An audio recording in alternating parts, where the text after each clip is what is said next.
भारत चीनी के उत्पादन के मामले में दुनिया में दूसरे नंबर पर है। लेकिन क्या आपको पता है कि चीनी की खपत के मामले में हमारा देश अव्वल है।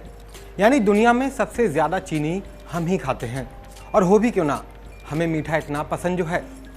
लेकिन इस चीनी की कहानी इसकी मिठास जितनी मीठी नहीं है, और इस वक्त तो ये बेहद कड़वी है। नमस्कार, मैं हूं शशांक और आज कहानी चीनी और उससे जुड़े किरदारों की।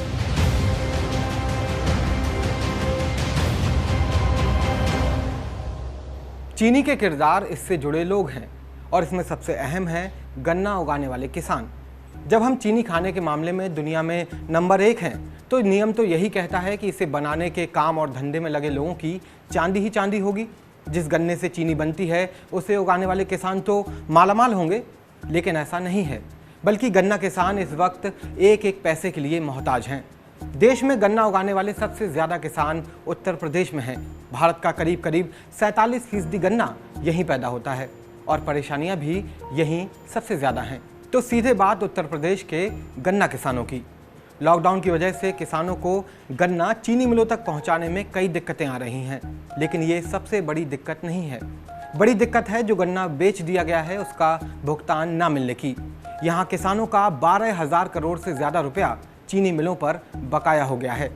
इसमें से एक बड़ा हिस्सा पिछले सीजन का भी है। गन्ना किसानों को यूं तो हर साल अपने ही पैसों के लिए महीनों तक इंतजार करना पड़ता है, लेकिन इस बार हालात अलग हैं।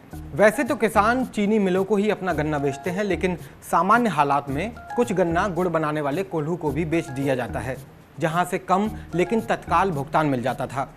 इससे किसानों का रोजमर्रा का खर्च चल जाता था।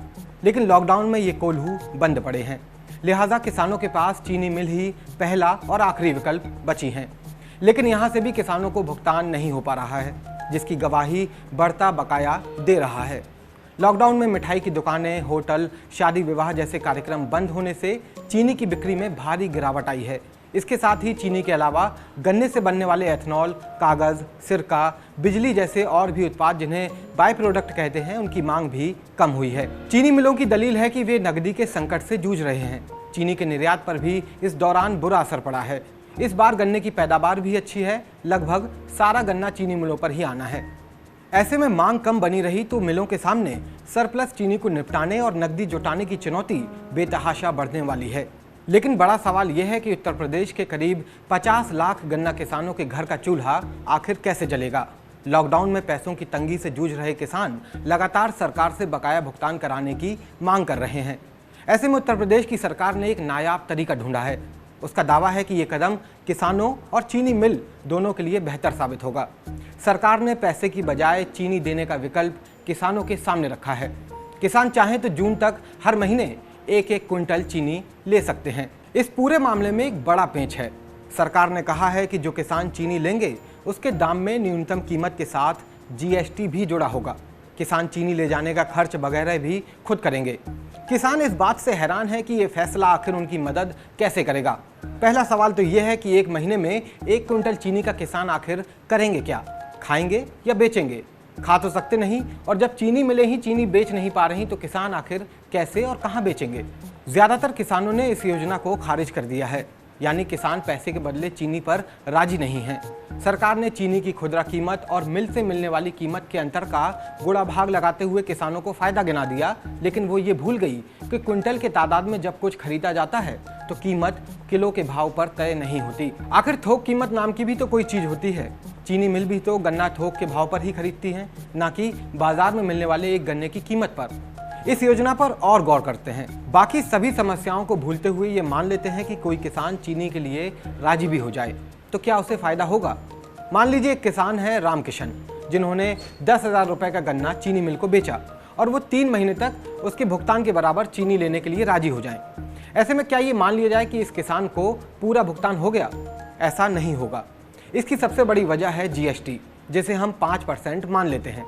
तो किसान ने जो 10,000 रुपए की चीनी ली उसमें 5% GST भी जुड़ी थी, यानी 10,000 रुपए में चीनी तो सिर्फ 9,520 रुपए की थी, बाकी 480 रुपए तो उसने GST के दे दिए। यानी किसान अगर पैसे के बदले चीनी ले भी ले तो उसमें भी उसके रुपए के बराबर चीनी नहीं मिलेगी। ऊपर से जीएसटी भी उसी को देना होगा। इससे गन्ने की कीमत भी सरकारी कीमत जो भुगतान होना चाहिए था उससे कम मिलेगी, और वो भी 3 महीने की किस्तों में। कानून कहता है कि किसानों को गन्ने का भुगतान बिक्री के 14 दिनों के अंदर करना होगा। अगर ऐसा नहीं होता है तो बकाया राशि पर 15% सालाना ब्याज देना होगा। अगर इस कानून का पालन किया जाता तो गन्ने का बकाया भुगतान की बात ही नहीं होती। लेकिन ना तो किसानों को समय पर भुगतान मिलता है और ना ही ब्याज। किसानों को अपने घर का खर्च चलाना है, अगली फसल की तैयारी भी करनी है, लेकिन हाथ में एक पैसा नहीं है। पश्चिमी उत्तर प्रदेश में गन्ना मुख्य फसल है। गन्ने के बकाया भुगतान का मुद्दा यहाँ कितना बड़ा है, ये इस बात से भी समझा जा सकता है कि विधानसभा चुनाव के वक्त खुद प्रधानमंत्री ने किसानों से 14 दिनों के भीतर बकाया भुगतान कराने का वादा किया था। लेकिन तब से न जाने कितने 14 दिन बीत चुके हैं। लॉकडाउन में अब तक सरकार से किसानों को नाउम्मीदी हाथ लगी है। अब सोचिए कि ऐसे में उत्तर प्रदेश सरकार का पैसों के बदले चीनी देने के फैसले से किसे और कितना फायदा होगा। नमस्कार।